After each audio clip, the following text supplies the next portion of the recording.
raconte qu'un saint homme, un ascète vivant en Orient, s'était assis au coin d'une rue importante de sa ville et s'était recouvert de cendres en signe d'humilité. Lorsque les touristes voulaient le prendre en photo, l'homme leur demandait toujours de patienter quelques instants, le temps qu'il arrange les cendres pour donner une image plus convaincante d'humilité et d'indigence. Bien sûr, le problème avec de tels agissements, c'est qu'ils représentent l'essence même de l'insincérité et de l'hypocrisie. Cette histoire illustre aussi le mal qu'on essaie aujourd'hui de faire passer pour de la religion ou de la moralité.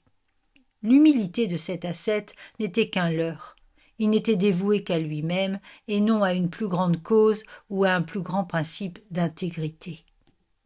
Pour être des hommes et des femmes d'intégrité, il est vital d'être conscient des dangers de l'hypocrisie. Nous devons savoir à quel point Dieu la hait et nous efforcer de la remplacer par un mode de vie qui honore notre Seigneur. Un code de moralité ou un système éthique gouverné par l'hypocrisie ne sont rien de plus qu'un simulacre, un jeu que beaucoup maîtrisent dans leurs transactions commerciales et leurs relations sociales. Tristement, de nombreux croyants sont doués d'hypocrisie dans leur conduite au sein d'une église. À l'origine, un hypocrite, en grec hypocrite, était un acteur de pièces de théâtre en Grèce antique qui portait un masque visant à exagérer un rôle particulier. Tout naturellement, le mot en est venu à désigner quiconque fait semblant d'être ce qu'il n'est pas.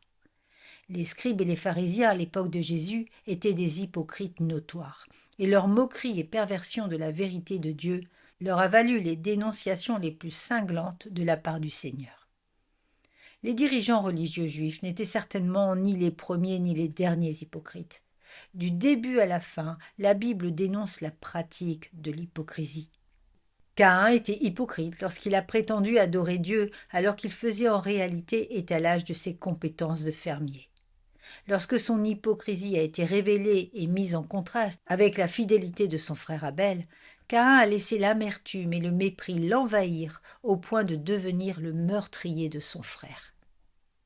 L'apôtre Paul nous avertit que l'hypocrisie se manifestera de façon notable à la fin des temps. Mais l'Esprit dit expressément que dans les derniers temps, quelques-uns abandonneront la foi pour s'attacher à des esprits séducteurs et à des doctrines de démons, par l'hypocrisie de faux docteurs portant la marque de la flétrissure dans leur propre conscience. L'Écriture condamne toujours l'hypocrisie. Le prophète Amos a parlé ainsi de la part de Dieu. « Je hais, je méprise vos fêtes, je ne puis sentir vos assemblées. Quand vous me présentez des holocaustes et des offrandes, je n'y prends aucun plaisir. Et les veaux engraissés que vous sacrifiez en action de grâce, je ne les regarde pas. Éloigne de moi le bruit de tes cantiques, je n'écoute pas le son de tes luttes, mais que la droiture soit comme un courant d'eau et la justice comme un torrent qui jamais ne tarit. » L'Éternel a rejeté cette forme d'adoration parce qu'elle n'était ni sincère ni juste. Les gens se préoccupaient davantage de se glorifier et de plaire à eux-mêmes plutôt qu'à Dieu. De nombreux autres passages de l'Ancien Testament font écho à l'inquiétude d'Amos concernant l'hypocrisie. Jésus a cité les prophètes lorsqu'il a repris les scribes et les pharisiens. « Hypocrites, Ésaïe a bien prophétisé sur vous, ainsi qu'il est écrit. Ce peuple m'honore de lèvres, mais son cœur est éloigné de moi. C'est en vain qu'il m'honore, en donnant des préceptes qui sont des commandements d'hommes. » Dans le sermon sur la montagne, ce sont les chefs religieux juifs que notre Seigneur a en ligne de mire lorsqu'il exhorte ainsi le peuple. « Gardez-vous de pratiquer votre justice devant les hommes pour en être vus. Autrement, vous n'aurez point de récompense auprès de votre Père qui est dans les cieux. » Jésus met en garde ceux qui l'écoutent contre toute forme de pratique de justice qui n'a pour but que de tromper les autres ou les impressionner. Un tel mode de vie ne reflète pas réellement ce qu'il y a dans le cœur et l'esprit de ceux qui le pratiquent et ne donne en aucun cas la preuve d'intégrité que Dieu recherche. Plus tôt dans son sermon, Jésus a déclaré qu'une telle fausse justice ne qualifie jamais personne pour le royaume de Dieu. Et ici, il réitère clairement sa mise en garde. Augustin, l'un des pères de l'Église, a écrit « L'amour de l'honneur est le fléau mortel de la véritable piété. D'autres vices entraînent des œuvres mauvaises, mais celui-ci produit de bonnes œuvres d'une mauvaise manière. » L'hypocrisie est dangereuse car elle est très trompeuse. Elle emploie souvent de bonnes choses dans un objectif maléfique, ce qui fait d'elle l'un des instruments de prédilection de Satan pour ébranler l'Église et la réputation des chrétiens. La menace de l'hypocrisie doit donc nous motiver à avoir une plus grande détermination à vivre notre vie dans une intégrité absolue, d'une manière qui honore et glorifie Dieu. La sanctification active ou passive? La question qui se pose est la suivante. Comment éviter les dangers de l'hypocrisie et vivre une vie pieuse caractérisée par l'intégrité? Dieu nous a-t-il laissé de quelconques instructions sur la manière de nous préserver contre ce mal? Absolument. 2 courts versets nous fournissent l'équilibre nécessaire pour éviter l'hypocrisie et vivre une vie intègre. Ainsi, mes bien-aimés, comme vous avez toujours obéi, mettez en œuvre votre salut avec crainte et tremblement, non seulement comme en ma présence, mais bien plus encore maintenant que je suis absent, car c'est Dieu qui produit en vous le vouloir et le faire, selon son bon plaisir. Sous l'inspiration du Saint-Esprit, l'apôtre Paul nous offre le fondement parfait pour vivre une vie marquée par la justice, libre de toute hypocrisie et caractérisée par l'intégrité et un humble service. Son exhortation aux Philippiens suggère un équilibre idéal entre 2 points de vue sur la sanctification. Selon certains, il incombe à Dieu de nous rendre parfaits. D'autres affirment que notre connaissance dans la sanctification repose entièrement sur nos propres efforts. Ces 2 points de vue sont connus sous les noms de quiétisme et de piétisme. Le quiétisme. Le nom quiétisme vient de l'idée qu'un croyant doit demeurer tranquille ou spirituellement passif en ce qui concerne sa sanctification. Le slogan du quiétisme pourrait être « Lâche prise et laisse Dieu agir ». Cette devise est une façon populaire de dire que tout effort de notre part est un obstacle au processus de sanctification.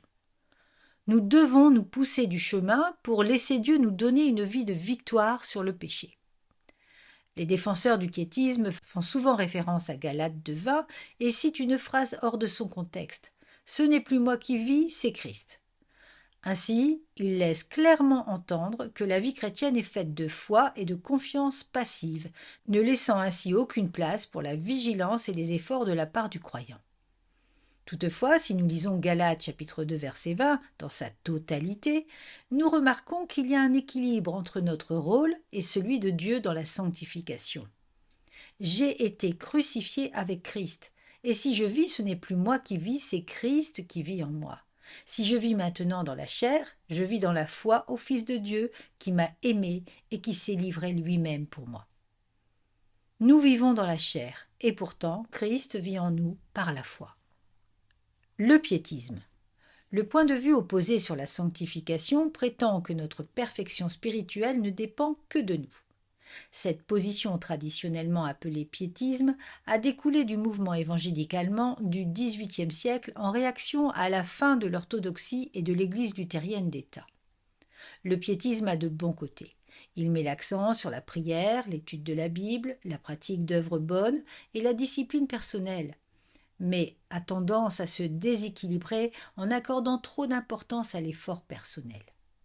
Ceux qui adhèrent au piétisme croient que les chrétiens doivent continuellement mettre toute leur énergie dans la recherche de la piété. Ces partisans mettent l'emphase sur des versets tels que 2 Corinthiens au chapitre 7 verset 1 « Purifions-nous de toute souillure de la chair et de l'esprit en achevant notre sanctification dans la crainte de Dieu. » Ils déclarent qu'une telle purification est une tâche qui nous incombe entièrement. Insister si lourdement sur l'importance de l'effort spirituel et se répéter constamment que la foi salvatrice doit conduire à l'accomplissement d'œuvres mène à l'une ou l'autre de ces 2 réponses malsaines. Si nos efforts sont concluants, nous expérimenterons un sentiment charnel d'orgueil pour ces accomplissements. Et si nous échouons, nous désespérerons, car il n'y a plus personne vers qui nous tourner pour nous aider, puisque Dieu ne fait pas partie de l'équation.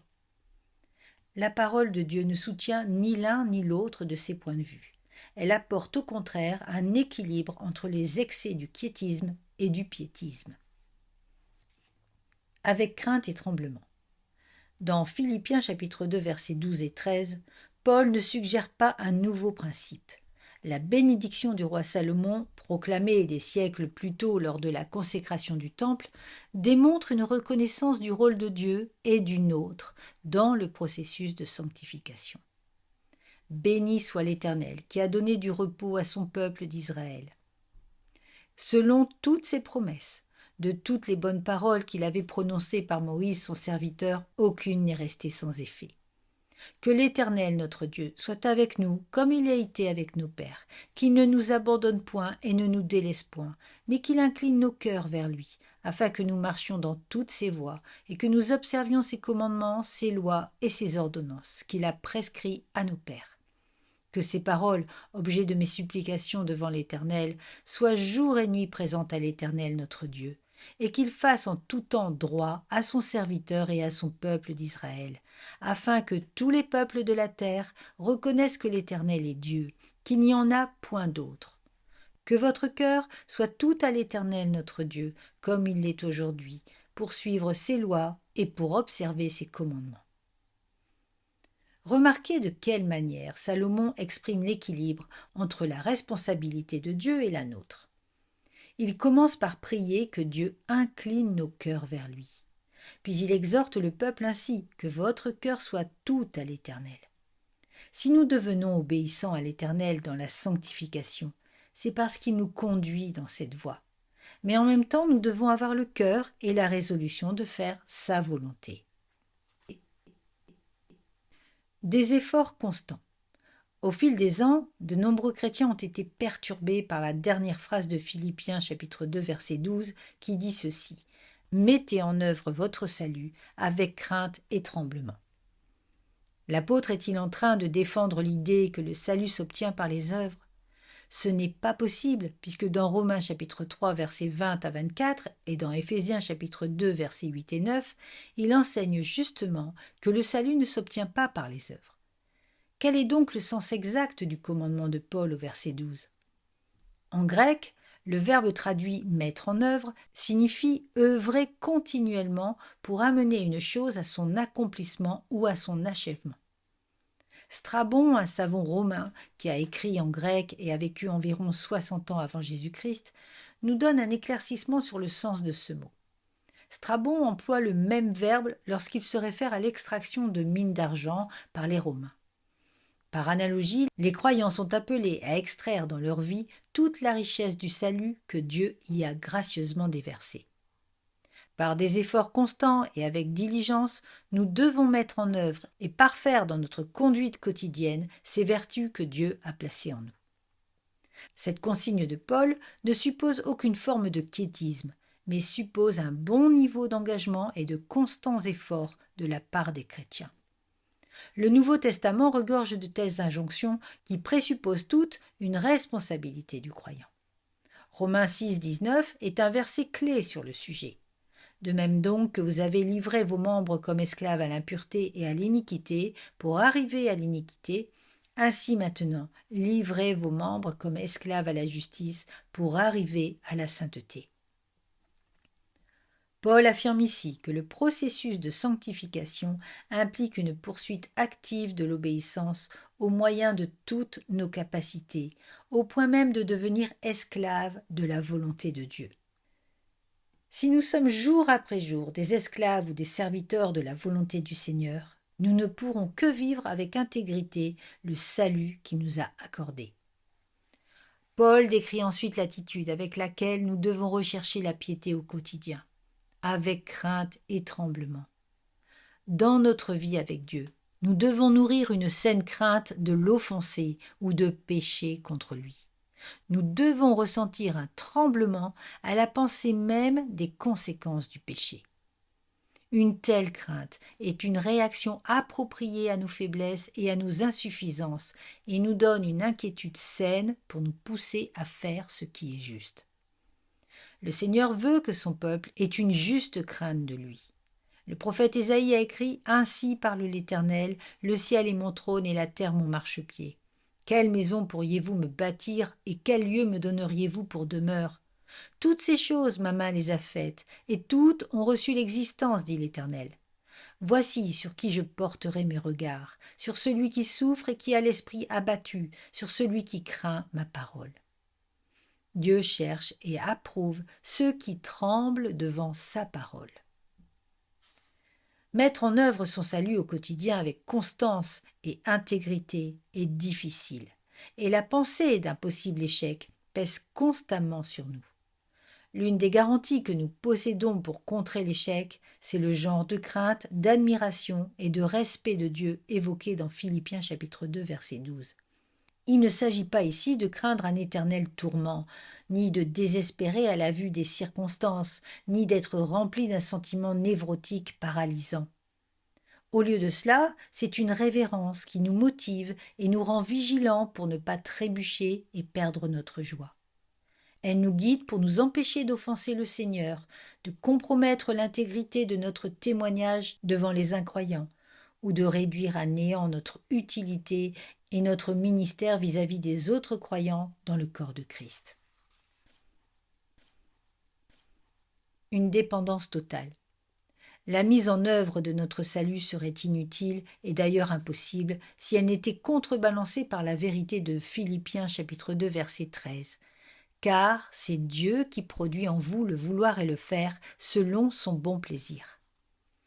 La gloire de la vie chrétienne est que Dieu nous appelle à obéir et qu'il rend ensuite cette obéissance effective en nous. Notre progrès dans le domaine de la sanctification réclame tout ce que nous sommes, mais réclame aussi tout ce que Dieu est en nous.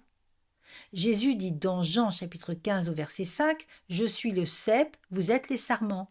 Celui qui demeure en moi et en qui je demeure porte beaucoup de fruits, car sans moi vous ne pouvez rien faire. » Lorsque l'on voit du fruit spirituel dans sa vie, on doit reconnaître que c'est Dieu qui le produit.